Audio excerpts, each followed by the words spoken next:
আচ্ছা আমাদের প্রোটিন কোনটা নেওয়া উচিত, আইসোলেট নাকি কনসেন্ট্রেট? চলো ডিটেলসে বুঝাই। Welcome to muscle building mistake day 3। দেখেন, এটা তো মোটামুটি সবাই কম বেশি জানেন যে যারা ফ্যাট লুজ করবে তারা আইসোলেট নিবে, আর যারা ওয়েট গেইন করবে তারা কনসেন্ট্রেট নিবে। কিন্তু কেন, চলো ডিটেলসে বুঝাই। দেখো, আইসোলেট আর কনসেন্ট্রেটের মধ্যে তিনটা মেজর পার্থক্য। সেটা হচ্ছে প্রোটিন কন্টেন্ট, ল্যাকটোজ, আর লাস্টে হচ্ছে চিনির পরিমাণ।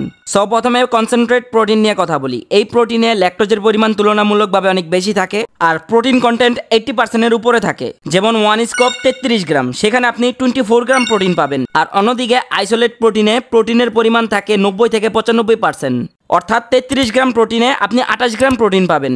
আর এই প্রোটিনে ল্যাকটোজের পরিমাণ তুলনামূলকভাবে অনেক কম থাকে। তার সাথে চিনি, কার্বোহাইড্রেট কম পরিমাণে পাওয়া যায়। এখন কথা হচ্ছে আপনি কোনটা চয়েস করবেন। দেখেন, ওয়ে প্রোটিন হচ্ছে একটা মিল্ক বেসড প্রোটিন। যদি আপনার দুধ খাওয়ার পর কোনো ধরনের ব্লোটিং ইস্যু কিংবা ডাইজেশনে প্রবলেম হয়, তাহলে বুঝতে হবে আপনার ল্যাকটোজ ইনটলারেন্ট আছে। সো আপনি বাল্ক করেন কিংবা কাট করেন, আপনাকে অবশ্যই আইসোলেট নিতে হবে, কারণ আইসোলেটে ল্যাকটোজের পরিমাণ খুবই কম থাকে, যেটা আপনার প্রোটিন ডাইজেস্টকে আরো বেশি ইনহ্যান্স করবে। আর আপনার যদি কোনো ধরনের ল্যাকটোজ ইনটলারেন্ট না থাকে, তাহলে আপনি বাল্ক করেন কিংবা কাট, আপনার চয়েস হবে কনসেন্ট্রেট। আর বাকি রইল কার্বোহাইড্রেট আর চিনি, যেটার পার্থক্য খুবই সামান্য পরিমাণ। তাই আপনি ওয়েট গেইন করলে কনসেন্ট্রেট নিতে হবে, আর ফ্যাট লুজ করার সময় আইসোলেট নিতে হবে, এমন কোনো কথা নেই। আপনি দুইটাই নিতে পারবেন। আমি বর্তমানে মাসালটেকের নাইট্রোটেক 100% ওয়ে গোল্ড ইউজ করতেছি, যেটা একটা কনসেন্ট্রেট প্রোটিন, যার প্রতি সার্ভিং এ আপনি 24 গ্রাম প্রোটিন পাবেন। আর আমার রেকমেন্ডেশন থাকবে আপনি চকলেট ফ্লেভারটা অবশ্যই ট্রাই করবেন। ধন্যবাদ।